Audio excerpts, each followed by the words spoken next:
everyone, and welcome to our writing workshop for today. Thank you so much for watching this and reading this. We hope it's helpful for you. If you need anything, we're always here to answer questions.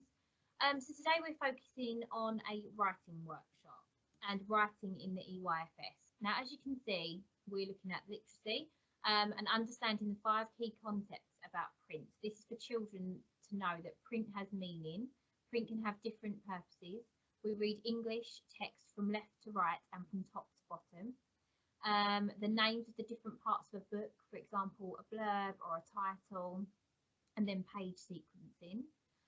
We want the children to be able to develop their phonological awareness so they can spot and suggest rhymes, count or clap syllables in a word, for example, Mrs. Young, and then recognise words with the same initial sound, such as money and mother. We've been doing quite a lot of work on that over the last few weeks, and lots of the children are able to recognise initial sounds now. Engage in extended conversations about stories, learning new vocabulary, and use some of their print and letter knowledge in their early writing, for example, writing a shopping list and writing for mummy. Write some of all of their names where possible and write some letters accurately. So this is all things that we're working on that we're hoping for the children to learn and develop throughout this term and year. So lots of parents and carers come to us and discuss the children's pencil grip and the pencil control. And children are all at completely different stages. So some children are in any one of these stages, which you can see on the screen. So it might be the tripod grasp or the digital grasp.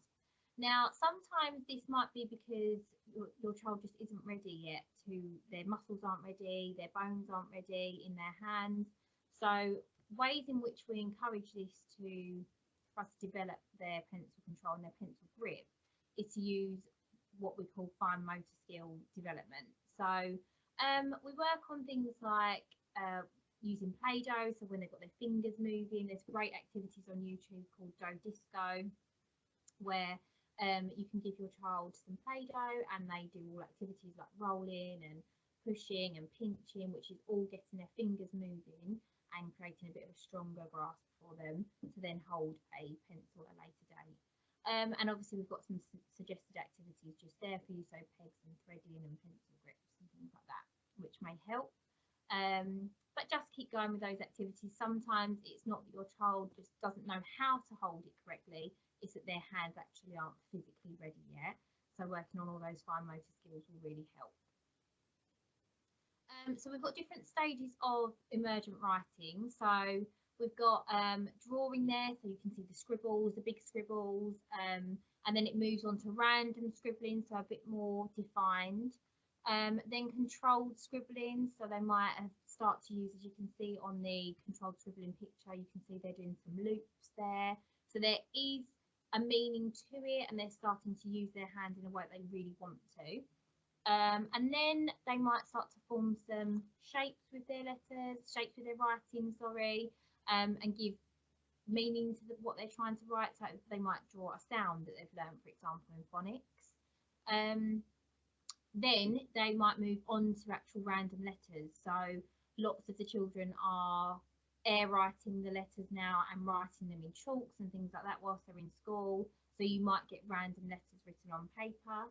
And then we've got patterned letters. So they may start to put patterned letters in order, it might not be in the correct order to form a word, but they're recognising that they're writing from left to right and that they can put letters together to form a word, and things like that. So obviously they are some different stages that you may see with your child, and every child is at a complete different stage, so there's no pressure right now for where your child may be.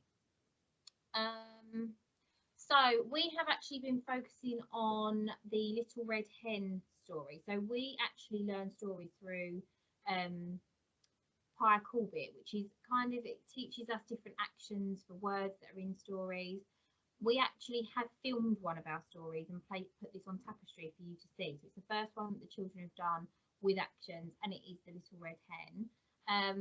Obviously, if you watch this YouTube video, there is someone who is doing something similar to what we're doing. So you're able to sort of get an idea of what we're talking about and what Pycorbic is. And you could ask your child to maybe show you the story and see if they can act it out a little bit for you, and also watch it on tapestry with them. They're really proud of what they've done, so they've done amazingly with it. So have a little go and see if you can see that, and they might want to show you at home. But this is a way that we will learn lots of stories, so it won't just be the little red hen, it will be different stories throughout the year. But this kind of gives you an example of what we are doing. So phonics, we actually use a read write ink program, and we teach the children to read accurately and fluently with good comprehension, and they learn to form each letter, spell correctly and compose their ideas step by step. The children are taught a new sound every day and will begin to learn how to segment and blend. We've been learning lots of sounds for a long time now, and they are starting to segment and blend, so breaking words down into separate sounds, for example, cat.